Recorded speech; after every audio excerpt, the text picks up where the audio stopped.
हिवाळ्यातील लाल गाजर संपायच्या आत व्हायरल क्रीमी गाजरची खीर आज आपण बनवणार आहोत. ही खीर अतिशय पटकन होते. तर चला आपण बघूया कशी बनवली आहे. त्यासाठी इथे गाजर घेतलेत, त्याच्यावरचं साल काढून घेतलंय. मग ते ग्रेट करून घेतलेलं आहे. ते ग्रेट मी ग्रेटरने म्हणजेच फूड प्रोसेसरमध्ये करून घेतलं. बघा किती पटापट होतं आणि अगदी लवकर होतं. मला बरेच जण विचारतात, की फूड प्रोसेसर ॲक्चुअलमध्ये कसं काम करतं किंवा त्याच्यात काय-काय होतं? म्हणून मग मी आता माझ्या रेसिपीज थ्रू तुम्हाला वेगवेगळ्या फूड प्रोसेसरचा यूज करून रेसिपीज दाखवणार आहे. आता याच्यामध्ये बघा गाजर अगदी पटकन विदिन अ सेकंड गाजर किसलं गेलं. कढईमध्ये तूप घेतलेलं आहे. 2 ते 3 चमचे तुमच्या इच्छेनुसार तुम्ही तूप घ्यायचं आहे. त्याच्यामध्ये ड्रायफ्रूटसुद्धा तुम्हाला काय आवडतील ते तुम्ही ॲड करू शकतात. मी याच्यात बेदाणे घेतलेत, म्हणजेच किशमिश घेतला आहे हिरवा, पिस्ता घेतला आहे, काजू घेतला आहे. बदाम पण घेणार आहोत. बदाम ॲक्चुअली मी वाटून घेणार आहे. म्हणून मग मी बदाम आत्ता ड्रायफ्रुट्समध्ये ॲड न करता खीरमध्ये डायरेक्ट ॲड करणार आहेत. छान असे फ्राय करून घेतलेत. 1 मिनिटाच्या आत फ्राय होतात. सेम त्याच तुपामध्ये आता गाजर आहेत ते टाकून घेतलेले आहेत. तुम्ही गाजर किसण्याच्या ऐवजी जर तुम्हाला फूड प्रोसेसर नसेल, पटकन किसायला होत नाही, तर तुम्ही डायरेक्ट हे मिक्सरमध्ये वाटून घेऊ शकतात.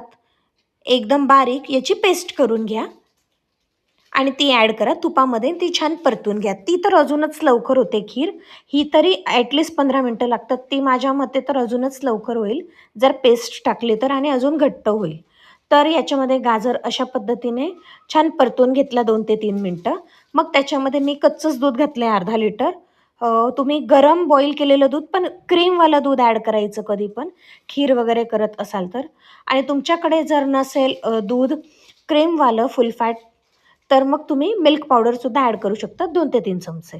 आता इथे बदाम भिजत घातलेले आहेत एक 15-20 मिनिटापूर्वी. 4 ते 5 बदाम घेतलेत आणि 2 चमचे मी इथे तांदूळ घेतलेला आहे. हे 15 मिनिटासाठी भिजत घातलं आणि हे आता आपण मिक्सरला वाटून घेऊया.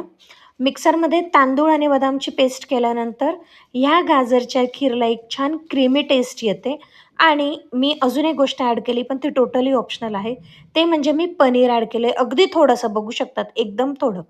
तर किंवा तुम्ही खवा ॲड करू शकतात. माझ्याकडे खवा नव्हता म्हणून मी पनीर ॲड केलं. त्याच्याने सुद्धा एक छान क्रीमी टेस्ट येते. आता आपण हे खीरमध्ये टाकून देणार आहोत आणि याला मिक्स करून घेणार आहोत.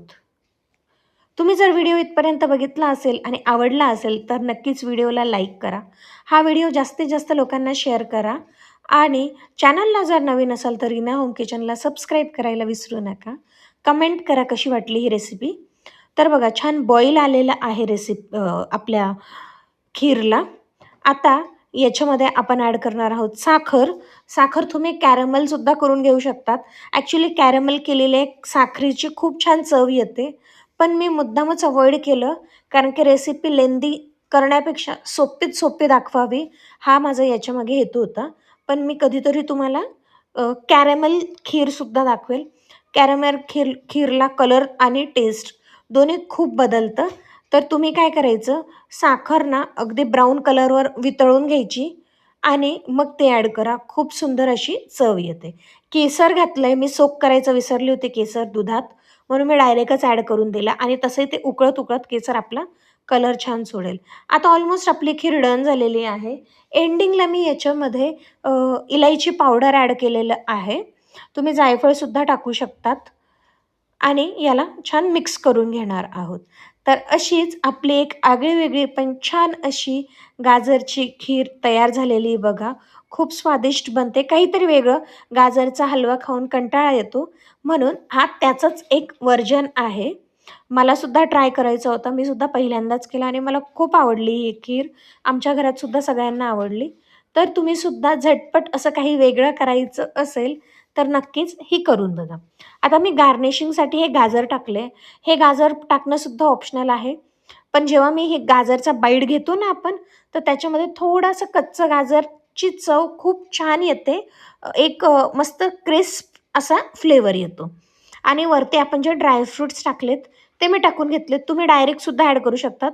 मी डेकोरेशनसाठी छान दिसावं म्हणून अशा पद्धतीने वरती सगळे ड्रायफ्रुट्स टाकून घेतलेले आहेत. आणि आपली खीर ऑलमोस्ट रेडी झालेली आहे.